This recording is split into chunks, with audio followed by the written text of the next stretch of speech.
ترانزيشن جديد او انتقال جديد بين المشاهد، تو افكت وادجستمنت لاير، دي اي بتجيله سي ار او بي او كي فريم.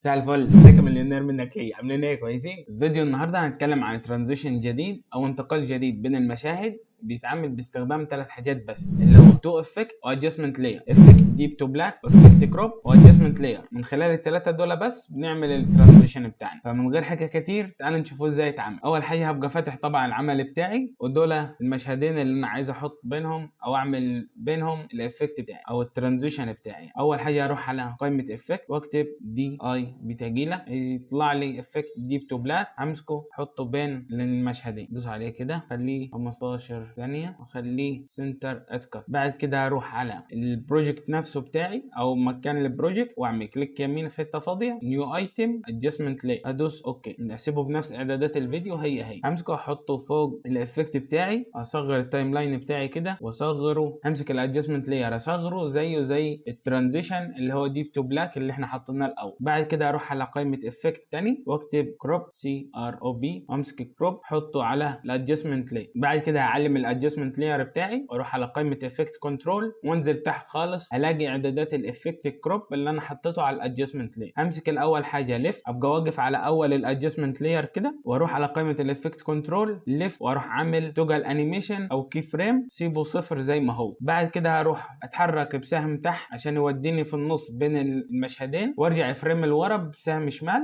واعمل التوجل انيميشن تاني او كي فريم تاني 100، وبعد كده ارجع في النص تاني بسهم يمين واعمل كي فريم تاني 0%. نفس المكان انا واقف اروح على رايت اعمل كي فريم 0% برضو. بعد كده اطلع فريم واحد لقدام خليه 100%، واروح بقى على اخر الافكت او اخر الادجستمنت لاير واروح للافكت كنترول برضو واخليها 100% بتاعت الرايت، اعمل كي فريم 0%، واخلي الايدج فيذر اخليه مثلا بتاع 500، ده على حسب انت وذوقك، ويبقى معانا الافكت بتاعنا بالشكل ده اللي هو جزء اسود بيعدي ينقلك على المشهد اللي بعد. لو عايز تعكسه تخليه يمشي العكس، بدل ما يمشي من الشمال لليمين تخليه يمشي من اليمين للشمال. تعالوا نشوفوها ازاي مع بعض. اعمل كنترول زد بس ارجع في اللي انا حطيته ده كله، هقف برضو على اول الادجستمنت لاير بتاعي، بس بدل ما ابدا بالليفت خليها هي البدايه، اخلي الرايت هي البدايه، نفس اللي عملناه هو. اعمل كي فريم عند الرايت ب 0%، اروح في النص ارجع فريم لورا 100%، اروح في النص تاني كي فريم بصفر، اعمل كي فريم ليفت بقى اتحرك فريم لقدام 100، بعد كده اخر الادجستمنت لاير بتاعي بقى واعمل كي فريم تاني ب 0%، واعلي الايدج فيذر بتاعي. اول ما اتحرك كده اتعكست الحركه بتاعته من الشمال لليمين، بقيت من اليمين للشمال. وبكده خلصنا الترانزيشن بتاعك. انا بقى وريته لك بتعمل ازاي، استخدم وانت ووصفه بطريقتك بقى انت وذوقك واختراعاتك بقى يا باشا. والى هنا عايزين المليونير، لقد انتهت جرعه دوبامين التعلم الى هذا اليوم،